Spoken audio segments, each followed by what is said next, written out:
Okay, so I'm going to talk about the carved oak panels in Upper School at Eton. I first saw these panels in Mahaly Naja's portrait of Eton from 1949, and this is where this picture is from. The panel is in Upper School, which is Eton's second and largest classroom, on the western side of the schoolyard, the construction of which was completed in 1694. So, as you can see from the next picture, this is Upper School. It's a very large classroom with oak panelling all around the lower portion of the walls. The markings that you can see on the oak panels are from students who, following a tradition promoted by the school, carved their family name on the oak panels.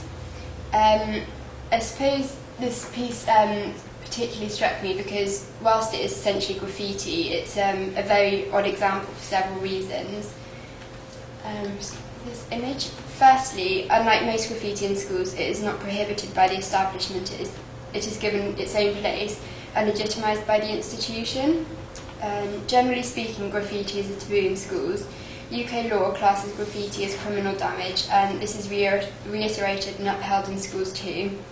Furthermore, it has been suggested that the integrative functions of customary classroom decoration actually socialise the pupils into and symbolically reinforce the cultural norms of national society. This provides an obvious explanation as to why graffiti is prohibited in schools, and I think it makes the exceptions all the more interesting. Here, legitimised by the institution, displaying the names of the pupils enables a legacy to be left long after they leave, reinforcing the lasting role this school has in shaping the lives of the individual. In this respect, I would argue that the institution does not prohibit it, as it rather adheres to and enriches the school's own specific socialisation of the pupils, acting as a kind of register or roll call of the history of Eton. Secondly, it inherently identifies the inscriber, unlike most graffiti in schools, which is anonymous because it's just forbidden. Obviously, this ought to be seen in relation to the point aforementioned. If something is illegal or prohibited, then whoever is responsible for the graffiti is going to have a vested interest in anonymity. The Upper School panels entirely subvert these norms, as exposing the identity of the inscriber is the very point. Unlike most classroom decoration, the marks left by the pupils here are distinctly individual. They are not universally readable, moralising or educational, as much classroom decoration is. The very point of them is to identify the individual, a priority unusual in schools, which, as I said earlier, tend to see their purpose as assimilating students into national identity.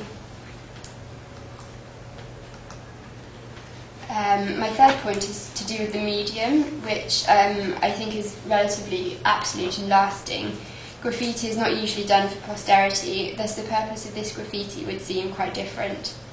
The names are carved into oak in an indoor space. Unlike spray paint on an exterior wall, this seems much more definitive.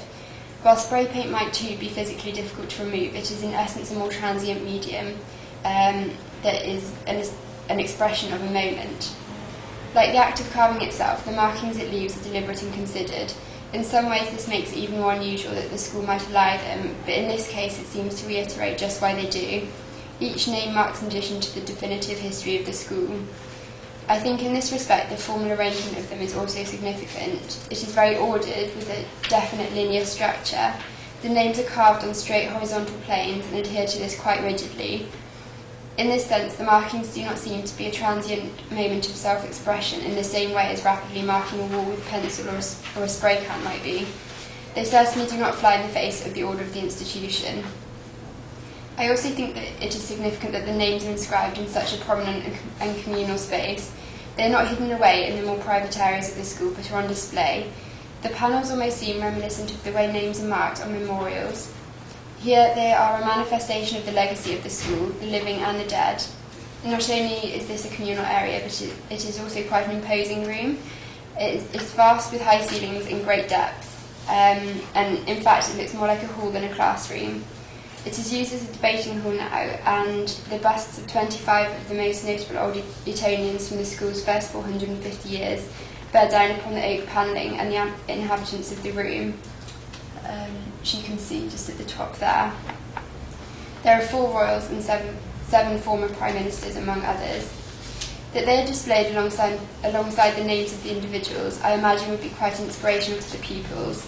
They share a common heritage, perhaps common potential coming from the same institution, yet at the same time they dominate the name in grandeur and physically in height and scale, which seems symbolic of the burden of expectation the pupils of this school must live with. Lastly, I think that it is intriguing because it's hard to identify precisely what these panels actually are. They don't fit neatly into any category. They're not murals, they're not sculpture, really. It's quite unique. And for the reasons I've outlined, I'm not sure it would be really even entirely appropriate to speak of them in terms of graffiti either. In Eton Portrait, Maholy calls the panel he photographs, just here, the Gosling panel. This seems to conjure images of youth, and perhaps it is a metaphor that the young pupils who mark it are still in the early stages of life and are about to fly the nest, so to speak. However, I think a more likely explanation can be found in that the panels are ordered as much as possible into families. And as you can see here, Gosling is inscribed multiple times. You'll be able to see very well. It's just at the top. You can see them most clearly. On this particular panel, which might suggest that this photo shows the panel of the Gosling family. This would explain the caption, "At least 28 Goslings can be deciphered," which you can see at the bottom here, and suggest that the Gosling panel is perhaps just an unofficial name given by Maholy, though this is not to say that he didn't specifically choose to photograph this panel to carry the associations of the metaphor aforementioned. So in conclusion, I think the assumption one initially makes when they see this ought to be questioned.